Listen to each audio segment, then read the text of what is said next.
TBR TV news channel కి స్వాగతం. కాకినాడ జిల్లా జగ్గంపేట మండలం కాట్రావులపల్లి శ్రీ పానుగంటి లక్ష్మీ వెంకయ్యమ్మ ధర్మాదాయ దేవాదాయ శాఖకు సంబంధించిన సుమారు 150 ఎకరాల భూమి జగ్గంపేటలో కలదు. ఆ భూమిని 25 సంవత్సరాల నుంచి జగ్గంపేట, గుర్రపాలెం, రామవరం, గోనెడ, సోమరాయునిపేట గ్రామాలకు చెందిన భూమి లేని నిరుపేదలు శిస్తులు కట్టి జీవనం సాగిస్తున్నారని, ఆ భూమికి పట్టా పాస్ పుస్తకాలు ఇప్పిస్తామని ఎంవి ప్రసాద్ వర్గానికి చెందిన పందిరి ఆనంద్ అనే వ్యక్తి మరియు వారి వర్గం అమాయక ప్రజలు ఒక్కొక్కరి వద్ద నుంచి 15,000 రూపాయలు అడ్వాన్స్గా వసూలు చేస్తున్నారని,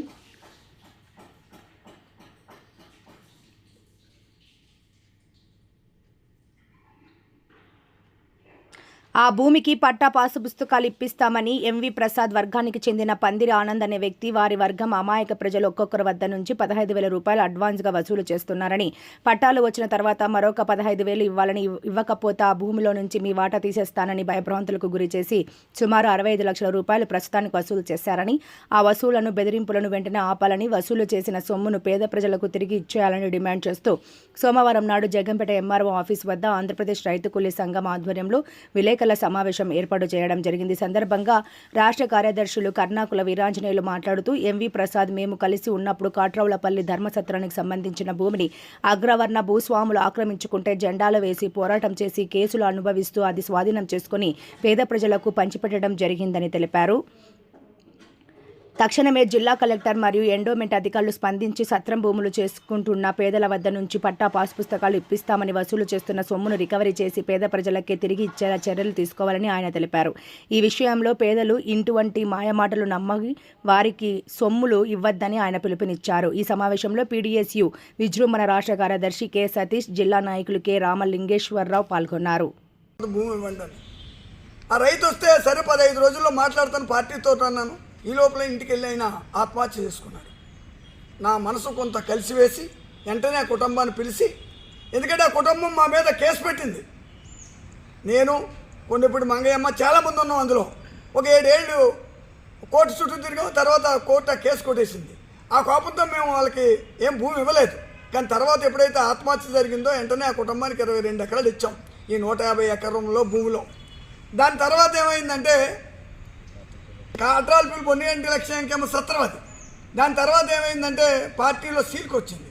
ఎంవి ప్రసాద్ నేను కూడా విడిపోయిన తర్వాత సౌరాయనపేట, బూరుగుపూడి, రామవరం, జగ్గంపేట, గుర్రపాలెం వాస్తవ్యులంతా కూడా ప్రసాద్ పెద్దోడని పెద్ద నాయకుడు, ఆంజనేయులు చిన్న కుర్రోడు కదా, చిన్న కుర్రోడితో మనం ఏముంటామని చెప్పి వీళ్ళందరూ ఆయన దగ్గరికి వెళ్ళిపోయారు. వెళ్ళిపోయిన తర్వాత ఆయన కాలక్రమా చనిపోయాడు పార్టీ గొడవల్లో చనిపోయిన తర్వాత పందిరి ఆనంద్ అనేవాడు, ఎందుకంటే ఈ భూమి ఏదో పందిరి ఆనంద్ అన్న అతనికి తెలియదు. అసలు ఆ భూమి ఎక్కడుంది, ఎలా పోరాడే చరిత్ర ఉన్న వ్యక్తి కూడా కాదు. అలాంటి వ్యక్తి కంట్రోల్లోకి వెళ్ళిపోయి ఈ సౌరాయనపేట, గోనెడ, బూరుగుపూడి, గుర్రపాలెం, జగ్గంపేట మొత్తం ఇందులో మెజార్టీగా దళితులే ఉన్నారు. ఇందులో అగ్రవర్ణ కాపుల్లో పేదలు ఉన్నారు, అన్ని కులాలు బీసీలు కూడా ఉన్నారు. అయితే ఈయన ఏం చేయాలంటే అప్పటి నుంచి కూడా వీళ్ళకి ఎండోమెంట్ పేరుతో సెంటుకి 1,200, దాదాపు 30 సెంట్లకి 1,200 వసూలు చేస్తూ ఉన్నాడు పన్నుల రూపంలో. ఈ ఎండోమెంట్ అధికారులు, గతంలో ఉన్నటువంటి ఎండోమెంట్ అధికారులు వారు ఆనందం కలిపి కుమ్మక్కైపోయి ఈ పేద రైతుల దగ్గర డబ్బులు వసూలు చేస్తూ ఉన్నారు. సరే పేదలు ఉన్నారు కదా, సరే ఎవరితో ఉంటే ఏంటి అనుకుంటే ఈ ఆనంద్ అనేవాడు పార్టీ లేదు, తనకు గ్రూప్ లేదు, పార్టీ లేదు, ఒక వ్యక్తి అంతే. ఆ వ్యక్తి మొత్తం ఈ 4 గ్రామాల్లో ప్రజల దగ్గర ఇళ్ల స్థలాల పేరుతో ఏదో 2,500 వసూలు చేశాడని, ఈ అవసరం లేకపోయినా కూడా అప్పుడు, ఎందుకంటే డొనాల్డ్ ట్రంప్ అమెరికాలో యుద్ధం జరుగుతుంది, కానీ ఇక్కడ ఈ నాయకుడు ఈ ఆనంద్ అనే వ్యక్తి ఇక్కడ పేద గ్రామాల పేద ప్రజల మీద ఒక యుద్ధం చేస్తూ ఉన్నాడు. ఎందుకంటే ఇప్పుడు ఏమని మొదలు పెట్టాడంటే 100 సంవత్సరాల నుంచి నీలం మంగారావుకి మంత్రి గారు పానంబాబు రాయించినప్పటికీ కూడా 1 సెంటు సాధించలేని నీలం కుటుంబాలను కాదని, నేను చేస్తాను నేను పట్టాలు ఇస్తాను, పాస్బుక్లు ఇస్తానని చెప్పేసి మనిషిని 30,000 తెమ్మన్నాడు. 30,000 అంటే అందాజు ఒక 1,10,00,000 కోటి ఉంటుంది. మేము అంత తేలేము, మేము ఫైనాన్స్ కంపెనీ దగ్గరికి వెళ్ళాలి, మాకు ఏ దారి లేదు, పోటు ఉంటే పోటు పొట్టగలదని వాళ్ళు చెప్పి ఉన్నారు. అయినప్పటికీ కూడా అడ్వాన్స్గా ఒక 15,000 ఇమ్మంటే దాదాపు అందరూ కూడా పాపం దాదాపుగా లేదంటే 350 మంది 30 సెంట్లు చేసుకునే వాళ్ళు మనిషికి 15,000 చొప్పుని కొంత డబ్బేమో ఆనందం సెల్లో అకౌంట్ కొడుతున్నారు, కొంత డబ్బు ప్రతి సోమవారం ఆ భూమి దగ్గర టవర్ ఉందా టవర్ దగ్గరకు వచ్చి డబ్బులు తీసుకున్నారు సార్. తనకు ఒక 2 వ్యక్తులు ఉన్నారు, ఆ వ్యక్తుల ద్వారా ఇదంతా వసూలు చేస్తూ ఉన్నాడు. కానీ నేనేమంటానంటే ఎండోమెంట్ రూల్స్ అండ్ రెగ్యులేషన్స్ పరంగా 1985 ముందు ఒక 6 సంవత్సరాల భూములు సన్నగారి సర్టిఫికెట్ వీళ్ళు పూర్ అనే సర్టిఫికెట్ ఇస్తారు ఎండోమెంట్ డిపార్ట్మెంట్. అది లేదు. మేమంతా స్టార్ట్ అయ్యి 25 ఏళ్ళు అవుతాయి. 85లో ఉన్నటువంటి రూల్స్ అండ్ రెగ్యులేషన్స్ ప్రకారంగా కూడా 6 ఏళ్ళు మేము అందులో లేనప్పుడు మరి భూమి ఎలా ఈయన పాస్బుక్లు ఇస్తాడు, భూమి ఎలా పట్టాలు ఇస్తాడు? అలాగే అప్పుడు ఉన్న వాళ్ళకు కూడా సంవత్సరానికి 12,000 ఆదాయం ఉండాలి ఎండోమెంట్ రూల్స్ అండ్ రెగ్యులేషన్స్ ప్రకారంగా. 12,000 ఆదాయం ఏంటి? పెన్షన్ 46,000 56,000 వస్తుంది. మనం వాదించాం కూడా ఎండోమెంట్ అధికారులతో. అలా నేనేమంటానంటే ఎవరైతే నేను ఎందుకు ఇందులో ఎంటర్ అయ్యానంటే ప్రధానంగా ఈ వాళ్ళకైనా ప్రజలంతా కూడా ఇదేంటి పెద్దోడిని కొట్టి పేదోడు పెట్టే పార్టీ పేదోళ్ళు కొడుతున్నారేంటి, పేదోళ్ళ మీద యుద్ధం చేస్తున్నారేంటి, ఈ పేదవాళ్ళు పాపం ఫైనాన్స్ కంపెనీని ఆశ్రయించి ఈ డబ్బంతా కూడా తేవడానికి చాలా ఇప్పుడు కన్నీళ్ళు పెట్టుకున్నారని చెప్పి నాకు చాలా ఫోన్లు వస్తున్నాయి.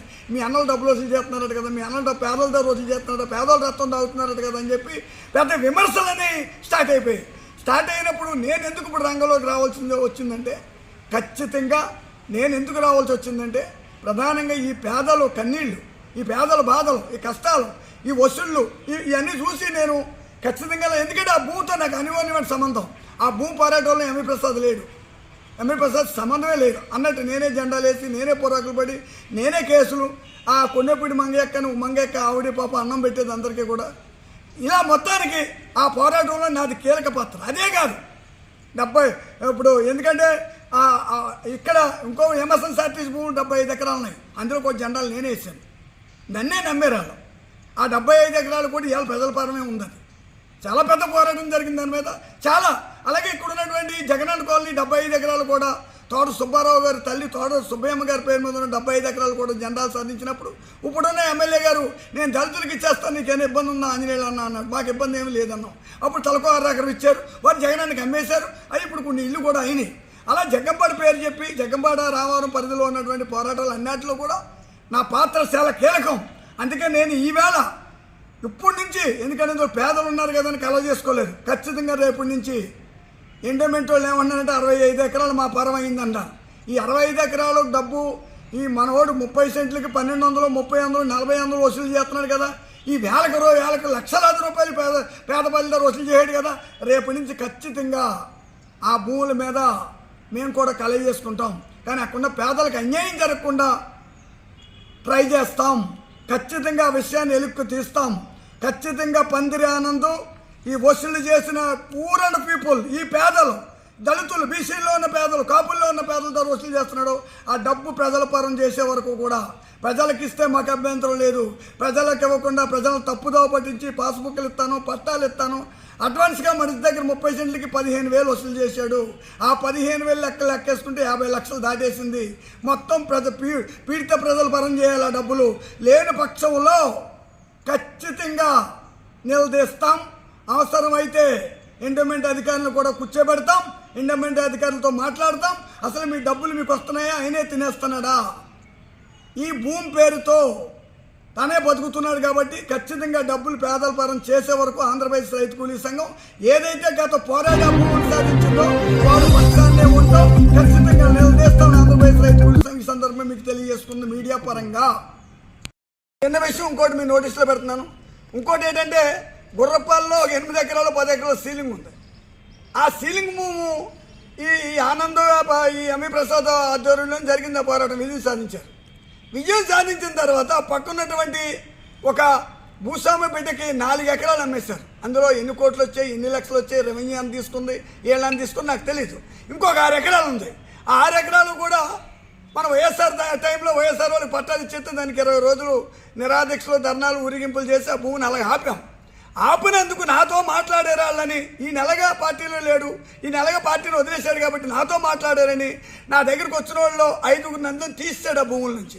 బెదిరిస్తున్నాడు, భూములు ఇవ్వం, భూములు తీసేసుకుంటాం. ఎవరైనా ఆయన మాట వినకపోతే ఆ ఓటాల నుంచి అతను తీసేస్తున్నాడు. జెండా పట్టుకున్నాడని, పోరాడాడని, కేసుల్లో ఉన్నాడని చూడలేదు. కొండపూడి మంగయ్యమ్మతో సహా నా దగ్గర పనిచేసే వాళ్ళు 12 మందిని తీసేశాడు. వీటి మీద కూడా పోరాడతాం.